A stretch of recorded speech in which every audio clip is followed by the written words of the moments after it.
Thank you, Speaker. Speaker, my question to the Acting Premier. Ontario families, businesses and municipalities are struggling under the weight of soaring hydro bills. Those bills have gone up 300% since the Conservatives first started to privatize the hydro system, continued under Liberal rule. In fact, 50% increase since this Premier came to power alone.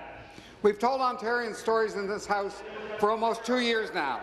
We've told this Premier of the families who have to choose between buying food and keeping the heat on in winter, who have to make the heartbreaking decision not to contribute to their children's education funds rather than pay their hydro bills. The Premier's response this week was to move ahead with the disastrous sell-off of a majority stake in Hydro One, a move that will guarantee that these families will continue to see their hydro bills rise. Does the Premier not listen to these stories or care about the people who are struggling to get by? Thank you. Deputy Premier. Minister of Energy. Thank you, Mr. Speaker. Pleased to rise to talk about the 17% reduction that families, small businesses and farms have received so far, Mr. Speaker, thanks to this government's Fair Hydro plan. And on top of that, Mr. Speaker, 800,000 families across the province that live in rural or remote parts of our province, they'll see between 40 and 50% reduction. And on top of that, Mr. Speaker, many of those families are Hydro One customers. And when we're talking about the broadening of ownership of Hydro One, yes, Mr. Speaker, our final tranche was done this week, and with that sale we made $2.8 billion that we can invest in things like the GTHA Go Rail Regional Express, Mr. Speaker. I know that's obviously something that the opposition party doesn't support. What about the $5.3 billion in the Eglinton Crosstown, or the $1 billion in Ottawa, Mr. Speaker? That's all great news for this province. Thank you. Supplementary.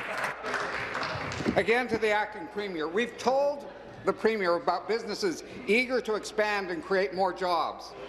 If only they could get some relief on their hydro bills. No response for 4 years under her watch. We've told her about municipalities across Ontario which are worried about having to close valued community centres and arenas because they can't afford to keep the lights on. No response. The people of Ontario have said loud and clear, stop the wrong-headed sell-off of Hydro One, which the Premier knows will only cause more chaos and damage to our already fragile hydro system. No response. Why? Thank you, Minister. Thank you, Mr. Speaker. So if we go back just even a few years, we can start talking about how this government pulled costs out of the system, Mr. Speaker. $3.5 billion in the renegotiation of the Samsung agreement, saving ratepayers money.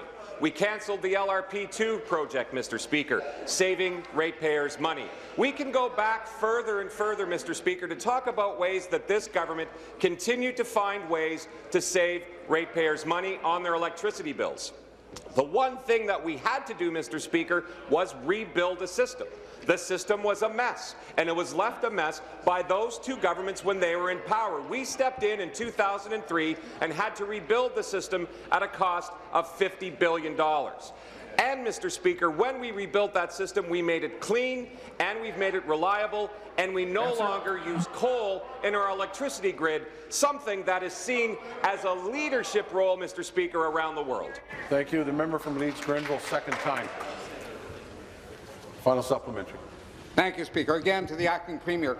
The Premier ignores 80% of Ontarians opposed to the sell-off of Hydro One. She looks away when she hears about the real and devastating impact that her mismanagement of the hydro system has had on families, businesses and local governments. She doesn't have a credible plan to fix any of the mess that she and her government have helped create. Maybe bury it in a mound of buried money. That seems to be what they're thinking about. And without a mandate and just a year shy of being booted out of office, she's decided to complete the sell-off of a majority share of one of the most profitable public utilities in this province. Does the Premier listen to anyone but Bay Street bankers, high-powered investors, and an energy minister who just doesn't seem to understand this file. Thank you. Thank you. Minister.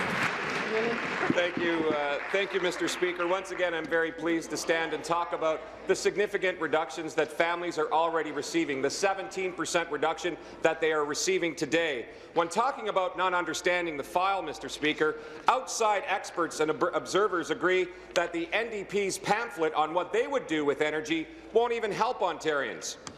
Thomas Watkin from the Toronto Star called their proposal thin gruel and said it consisted of wishful thinking, Mr. Speaker, and puts off tough decisions. This government is making tough decisions to make sure that we're bringing lasting relief right now for families, small businesses and farms. So we take no lessons from a party that has no plan, that has no idea, and won't do anything to help people now. We are acting. We are bringing forward legislation that is bringing forward 25% reduction. That is something we should be proud of, Mr. Speaker.